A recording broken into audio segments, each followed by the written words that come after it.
Greetings. Standing out here outside of Onondaga Lake. As you can see, it's a little bit behind me.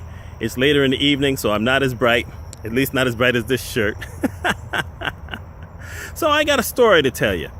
Many years ago, I started a gig at a hospital as a full-time employee. And after a couple of weeks, I went into a meeting and I was discussing some things with a couple of administrators in the hospital and the head of the emergency room. And at one point, the head of the emergency room misunderstood something I said, and he almost literally jumped across the table. He got really angry. He shook his finger in my face. And that threw me off. I couldn't figure out what was wrong with him at that moment.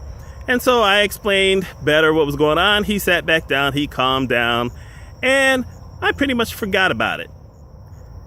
Almost a year later, I was doing some stuff, and he came into my office, and we started having a discussion, and he did it a second time. He lost his temper, and he shook his finger at me. And I said to him, "Doc, that's the second time you've done that. I'm going to tell you right now, I would suggest you don't think about doing that again. I don't get bullied, but I do get angry, and I will defend myself as much as I need to, and I don't think you're going to win." And that's a bold thing to say to a doctor. And the thing was, he was bigger than me, but he was older than me. And he kind of was affronted. And then he kind of leaned back and says, "Oh, I'm sorry. I didn't mean to do that." I said, "Well, let's make sure that doesn't happen again, because there would be some serious repercussions. And neither of us really wants to go through anything like that." And we had a great relationship after that. I mean, he started to recognize that any changes I was looking to do for the hospital were all good changes. He may not have liked everything I did, but then no one liked everything I did until it worked, and then they saw what the results were. There's a problem with the concept of bullying. You know, sometimes people react to things and they think that they can push other people around, and they need to stop that, especially if you're in a leadership position. I had that happen as a consultant. I've been to a couple of hospitals where I've had some people, not administrators mainly, but I've had some people who have tried to bully me or thought about it. In which case, as a consultant, you just said, "Okay, I'll just report this to administration and let them know you don't want to deal with me." And then that stops them in their tracks because no one else talks to them like that. That's the thing about bullies. Most bullies are actually scared. They don't like anything to change. They want to be top dog. They want to be seen as the savior, the person who knows it all. And a lot of times they don't know it all. They just don't. And so they react negatively, and they want to kind of assert their authority, and they want to try to do it physically or verbally. And you know what?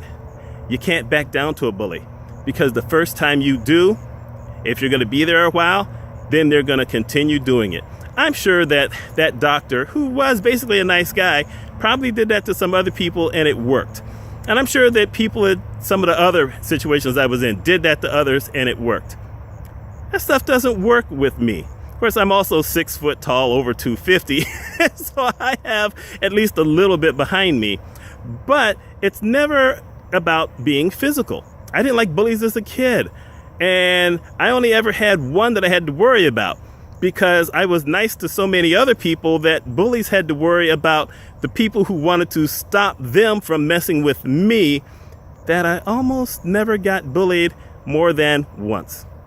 Because that's really what it's all about. It's about having relationships with other people. It's about trying to do the right thing. It's about doing the right thing. Forget about trying, but sometimes doing the right thing for the right reason. And if there's a bully, most of the time, if you have been good and you've helped a lot of other people, they're going to stand up for you. But if they're not around, if they can't do it, then you just have to do it yourself.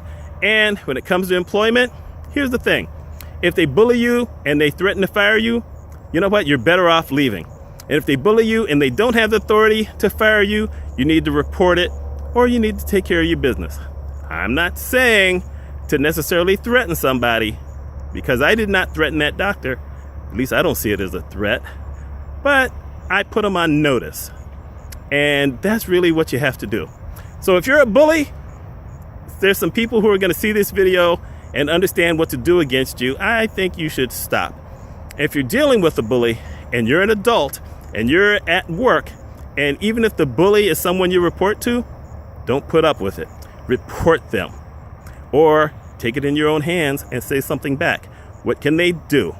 The worst they can do is fire you. There's always another job. Anyway, my name is Mitch Mitchell. I hope you have a wonderful day.